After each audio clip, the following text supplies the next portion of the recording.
few moments, Pope Francis will appear here at this window.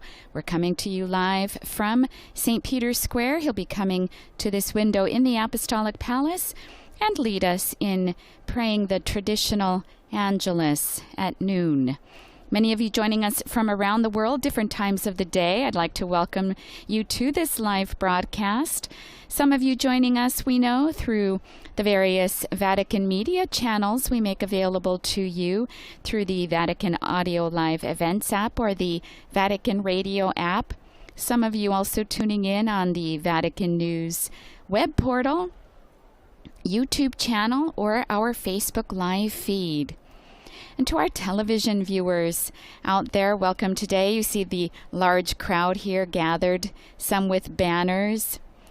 Some of you tuning in through Catholic TV, Catholic Faith Network, Shalom World Television Network, Shalom TV India, EWTN, Salt and Light TV, and at Madarshan TV. And to our radio listeners out there, a most warm welcome to all of you as well, especially to those of you tuning in through Luminous Radio, but we know others are also tuning in through other local radio stations picking up the broadcast. My name is Sister Bernadette, and it is a pleasure for me to be able to provide you today with the English texts and translations. One of the highlights of Pope Francis's week was on the first Friday of the month of November. He celebrated Holy Mass with those at local hospital, the largest hospital in Rome, where he himself was a patient back in July. And we're celebrating the 60th anniversary of the inauguration of the Faculty of Medicine and Surgery of the Catholic University of the Sacred Heart, with its headquarters in Milan, but their faculty of surgery located here in Rome at the Gemelli Polyclinic. Our Holy Father delivered a beautiful sermon. I recommend all of you to read that. A beautiful reflection on the Sacred Heart of Jesus and what it means to remember everything that Jesus did for us, so that our hearts too might be moved before the suffering of those around us, but also when we ourselves are united in the pain of that heart of Christ on fire for love of us. We hear some bells in the background now as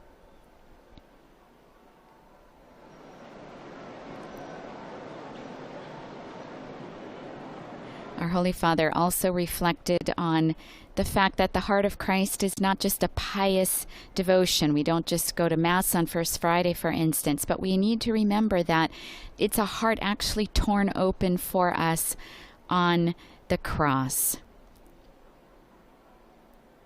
In the tenderness and pain of that heart, the Pope said, God shows us what his true passion is, and that is you and I. We now welcome our Holy Father at the window, who's now greeting everyone down below in St. Peter's Square. Cari fratelli, buongiorno. Dear brothers and sisters, buongiorno, good day. La scena descritta dal Vangelo della liturgia odierna si svolge all'interno. The scene described in the Gospel of today's liturgy takes place inside the Temple of Jerusalem. Jesus watches what is happening in this, the most sacred of places. And he sees how the scribes love to walk around to be seen, greeted, and revered, and in order to have the places of honor.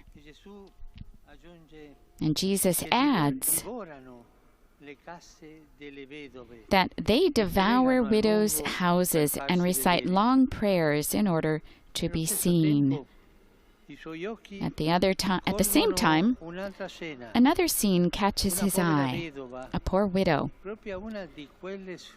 precisely one of those exploited by the powers that be, puts in the temple treasury everything she had, her whole living. This is what the Gospel says. She threw everything into the treasury that she had to live on. The Gospel presents us with this striking contrast: the rich, who give from their surplus wealth to make themselves seen, and a poor woman, who, without seeming to, offers every little bit she has. Two symbols of human ways of behaving. Jesus watches the two scenes, and it is specifically this verb, to watch, that sums up his teaching. We must watch out for those who live their faith with duplicity like the scribes, so as not to become like them, whereas we must watch the widow and take her as a model. Let us reflect on this. To watch out for hypocrites and to watch the poor widow. First of all, to watch out for hypocrites, that is, to be careful not to base our life on the cult of appearances, externals, and the exaggerated care of one's own image. Most importantly, to be careful not to bend faith around our own interests. Those scribes, in the name of God, covered up their own vainglory, and even worse, they used religion to cultivate their own affairs, abusing their authority and exploiting the poor. And here, too, we see that really ugly behavior that we even see today in many places, and that is clericalism. That is, to be over those who are under you and to correct them, to be hard on them, and to always feel yourself superior. This is clericalism. This is a warning for all time and for everyone, church and society, never to take advantage of a specific role to crush others, never to make money off the backs of the weakest, and to watch out so as not to fall into vanity, so as not to be fixated on appearances, losing what is essential and living superficially. Let us ask ourselves, this will help us. Do we want to be appreciated and gratified by what we say and what we do, or rather to be of service to God and neighbor, especially the weakest? We must watch out for falsehood of the heart, against hypocrisy, which is a dangerous illness of the soul,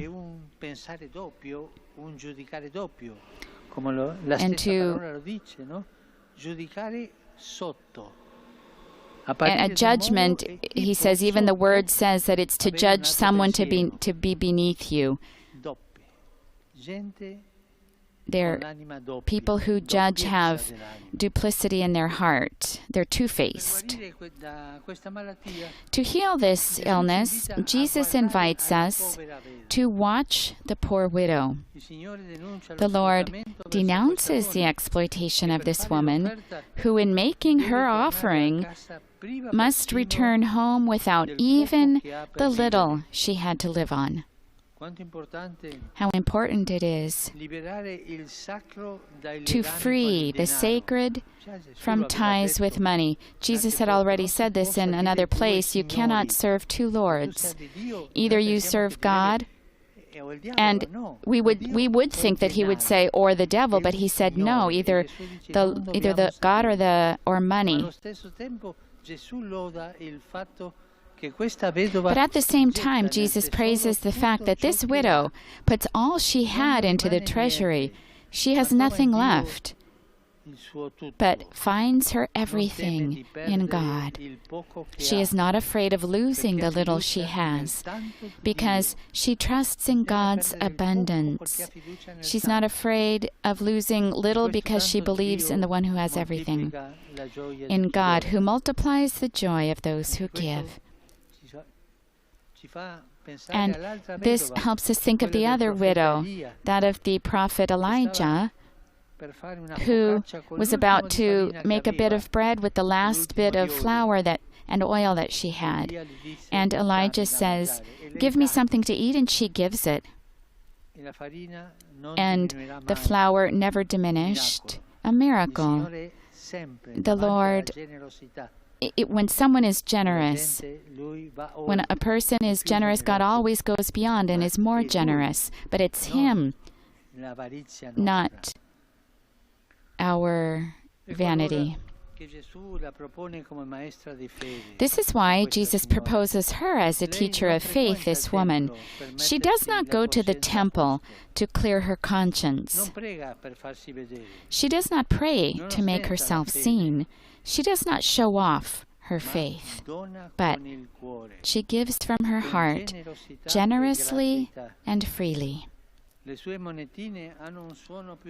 sound of her few coins is more beautiful than the grandiose offerings of the rich, since they express a life sincerely dedicated to God, a faith that does not live by appearances, but by unconditional trust. Let us learn from her. A faith without external frills, but interiorly sincere. A faith composed of humble love for God and for our brothers and sisters. And now, let us turn to the Virgin Mary, who with a humble and transparent heart made her entire life a gift for God and for His people. Ave Maria, gratia plena, Dominus tecum, benedicta tui mulieribus et benedictus fructus ventris tui, Iesus. Sancta Maria, Mater Dei, ora pro nobis peccatoribus, nunc et in hora mortis nostre. Amen. Ecce ancilla Domini. Fiat mi secundum verbum tuum. Ave Maria, gratia plena, Dominus tecum, benedicta tui mulieribus et benedictus fructus ventris tui, Iesus. Sancta Maria, Mater Dei, ora pro nobis peccatoribus, nunc et in hora mortis nostre. Amen. Et verbum caro factum est. Et habitavit in nobis. Ave Maria, gratia plena, Dominus tecum, benedicta tui mulieribus et benedictus fructus ventris tui, Iesus. Sancta Maria, Mater Dei, ora pro nobis peccatoribus, nunc et in hora mortis nostre. Amen. Ora pro nobis, Santa Dei Genitrix. Ut igne ficiamur promissionibus Christi. Grazie a Tua, quesumus Domine, mentibus nostris infunde, che Angelo Annunziante, Christi Fili Tui, incarnazione coniovimus, per passione meius ad crucem, a resurrezione gloriam perducamur. Per Christum Dominum nostrum. Amen. Gloria Patri et Filio et Spiritui Sancto. Sicut erat in principio et nunc et semper, et in saecula saeculorum. Amen. Gloria Patri et Filio et Spiritui Sancto. Sicut erat in principio et nunc et semper, et in saecula saeculorum. Amen. Gloria Patri et Filio et Spiritui Sancto. Sicut erat in principio et nunc et semper, et in saecula saeculorum. Amen. Pro fidelibus defuntis requiem aeternam dona eis Domine. Et lux perpetua lucet eis. Requiescant in pace. Amen. Sit nomen Domini benedictum. Ex hoc nunc et usque in saeculum.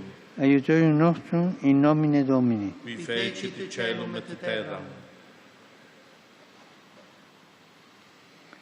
Benedicat vos omnipotens Deus, Pater et Filius et Spiritus Sanctus. Amen.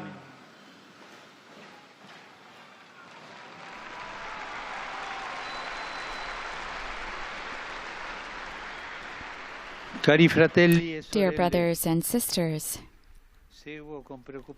I'm following with a lot of concern the news coming from the region of the Horn of Africa, in particular from Ethiopia, shaken by a conflict that has been enduring for more than a year and that has caused numerous victims and a great humanitarian crisis. I invite everyone to pray for that population that is extremely hard-pressed, and I renew my appeal so that fraternal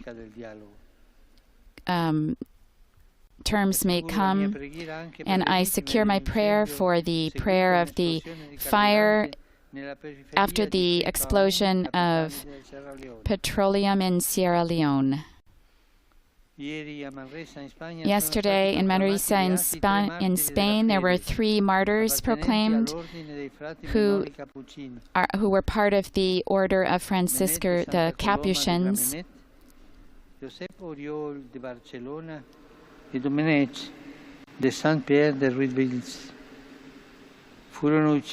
And he proclaimed their names.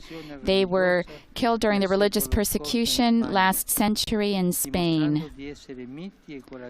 And they witnessed to their meekness and testified to Christ. May they be helpful to Christians of today to remain faithful to their specific vocation, even in moments of trial. Let's give a round of applause to the new blesseds.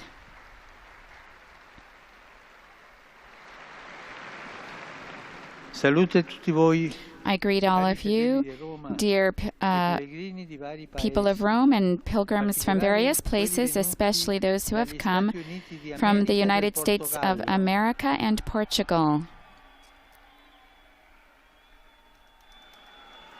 Saluto I gruppi di fedeli di Prato e di Foligno. And he's greeting members of the faithful from Prato and Foligno. People from the profession of faith of Brescio. I wish all of you a good Sunday. Please don't forget to pray for me. Enjoy your meal, and we'll see each other again. Our Holy Father, remembering the troubled region, especially of Ethiopia, and the people who've suffered from the explosion in Sierra Leone today.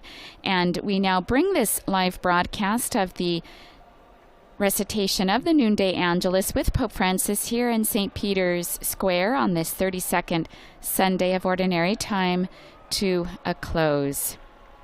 I invite you to visit the Vatican News web portal, our Facebook, Instagram, Twitter, and YouTube accounts. You'll find coverage of today's Angelus, as well as other Vatican and world news. We will be back again live on Wednesday. Our Holy Father will once again lead the general audience from Paul VI Hall. On behalf of Vatican Media, I'd like to thank our media partners again: Catholic TV, Catholic Faith Network, Shalom World TV, Shalom TV India, EWTN, Salt and Light TV at Madarshan TV, and Luminous Radio, as well as our audio technicians in studio for making this broadcast possible. A blessed Sunday to all of you. Laudetur Jesus Christus. Praised be Jesus Christ.